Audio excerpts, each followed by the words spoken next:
most of the first date, and first date is really more in the third session. First date is a lot more of, it's almost like, well, what did you learn back in dancing school and all those etiquette sort of things our parents tried to like drill into us years ago. It's like, or your grandmother, it's like, fall back on that. So a lot of those like really conservative, gracious sort of things, fall back on that for your first date. And you can't go wrong because of what you're really practicing doing is being gracious. Email. The goal of email is around 3 to 5 email, and I don't say anything past that. 3 to 5 email, not the first email, not the second. Around the third email at the earliest, you're aiming to do small talk exchange. Women, we are looking for a small demonstration of his ability to engage in small talk. Part of the problem of texting and emailing and everyone using their cell phones now to do an email, because they're thinking it's 140 characters or less, is they'll be like, hey, the chapters in my forthcoming book, one of them is titled, Hey is not a message. It's like, hey, it is not an email. Hey, what are you up to? I have a life. It's he has to demonstrate. You might have to help him out. It's like you, especially because you're a little bit younger, and it's because guys, it's like they don't know, and they're so used to texting in certain age groups that they've lost some of the ability to have a conversation. So it's if he's not quite managing to within like an email or two, and they're almost like a sentence or a half phrase, your reply demonstrates conversation, at least a couple of sentences. Ask him, kind of like how we were doing the profile, ask him, how about you? What about you? Don't say, tell me more about yourself, because it says, I didn't read you. And guys, don't say, tell me more about yourself, because that says, I didn't read your profile, which that'll be very extreme. I was too lazy to read your profile, is how both men and women hear that. Women more so than men, because a lot of guys, they looked at your initial photo. Hey, she's hot. Hey, she's beautiful. They go immediately message us. Hey, you're beautiful. Maybe a sentence. And they're like waiting. What do you think? If you like me, or if you're interested, hit me up. Which means I left it entirely to you. This is how women hear that. I was too lazy to read your profile. I was too lazy to read your profile. I was too lazy to bother to try to engage you in conversation like I would if we met at a cocktail party. That's generally my metaphor for the email exchange. It's not about the alcohol, it's the social scenario that it is, or a nice bar. Kind of like the places you'd go like as a yuppie, for like a Friday night drinks kind of thing. Might be a wine bar, nice, not sleepy, and not a massive pickup joint and not an amazing club, just like a nice place you go for drinks after work with friends. If you met in that kind of a scenario, a man would have to chat with her a little bit, and that's the kind of thing to look for in emails. He's trying to chat with you a little bit. And some of them, especially, it's like if they're divorced or a little bit older, and it's like they're fairly young or a little bit older, they might be rusty at that skill. Really seriously, it's like guys are generally, they're not as verbal that way typically. They might be a little bit rusty with it. So it's not that we are, so strict about this. I'm just sort of saying that's your general feel.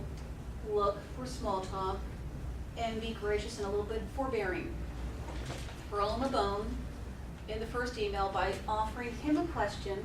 Demonstrate model behavior you want mirrored back to you, and he might pick up on it. By giving him a question, one or two, in your email, it gives him something to email you back about. Same thing for the guys. What typically happens, I hear this both for men and women about, like, we were emailing a little bit and then it's like it went nowhere. Quite often what will happen is those first couple of emails, folks will be a little bit forbearing, and they might talk about an interest they have. Oh, I see you like salsa dancing too. So you guys can almost probably at least have 2 emails over that, 3. And because no one asked And because he didn't ask her a question in the last email, she has nothing to email him back about. Oh, that's really cool, I like salsa too, you know. My sister got me into it. Here, the dead space. What is there for Pam to respond to there? Nothing. How'd you start to get interested in salsa? She has a reason to email them back. It's like, it doesn't even, it's like, this is where like, ladies will like try to help you out here. It doesn't even matter if she's not riveted by that question. She's like, he's trying, he's making an effort to engage me in conversation and do small talk. He's a little rusty, he's not highly skilled in this, but you know, this is good. Around the 3rd to 5th email, and it's, I mean, 3 emails that you write and 3 emails that the other writes. Not one email and a half, and now we're out at 3. Between 3 to 5 emails, the gentleman should be asking for some indication of being interested in getting together and meeting. I say this because there are certain hormones that men have that are biologically wire them to, at least, and it changes over time. So like, I'm sorry, but the 60-year-old guys are, I'm sorry, it's the other way around. I will put it to the other extreme. The 25 to 35-year-old men are so biologically wired to pursue that like it's easy. It's like it's so obvious, he's interested, he's not. Whereas that chemistry has changed, as it has for us as well, over time. So he's still quite interested, but it's not quite as, you know, steamrollingly obvious. So one, women over 45 are like, well, you know, because we're like maybe like the last courtship was when we were like 30, and we're used to guys like it's really obvious, and he's like charging at us, and they're not doing that. Maybe they're not that interested. They are, but it's different now. So if women are still expecting a man to make that some kind of the opening statement of, I really find you interesting, attractive, whatever, I really want to meet you. I'd like to meet you. I want to meet you, I want to take you on a date. Whatever phrase you want to use, we often have to use the D word and you want to use the M word, meet. Meet, date. If by the 5th email, give him till 5 emails, he has not done that, the old metaphor was the lady would drop her handkerchief. We now need to drop a handkerchief with a few lead weights on it. Where it's like we're still being feminine, but we are seriously cueing it for him to ask us out. Oh, this has been so much fun. I really enjoyed emailing with you. Were you thinking of meeting?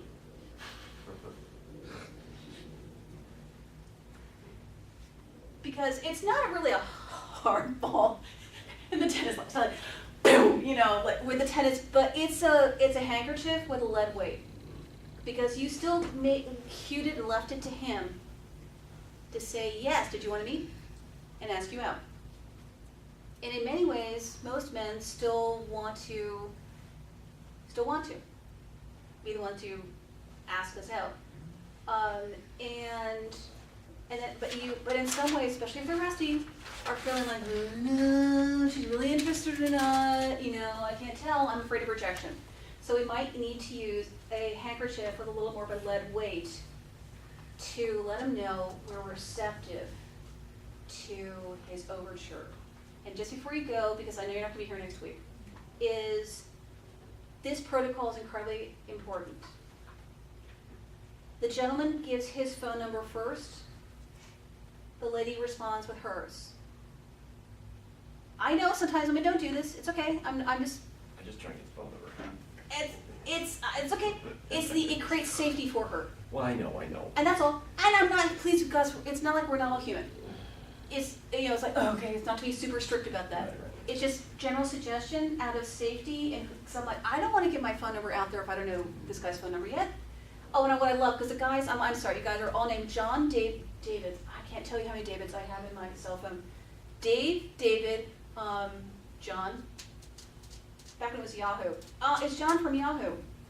do you know how many Johns from Yahoo I'm actually emailing with right now? You know, I mean, it would crack me up. I was like, that's why I was like, please give me your phone number so, you know, I'm not saying, oh, which one?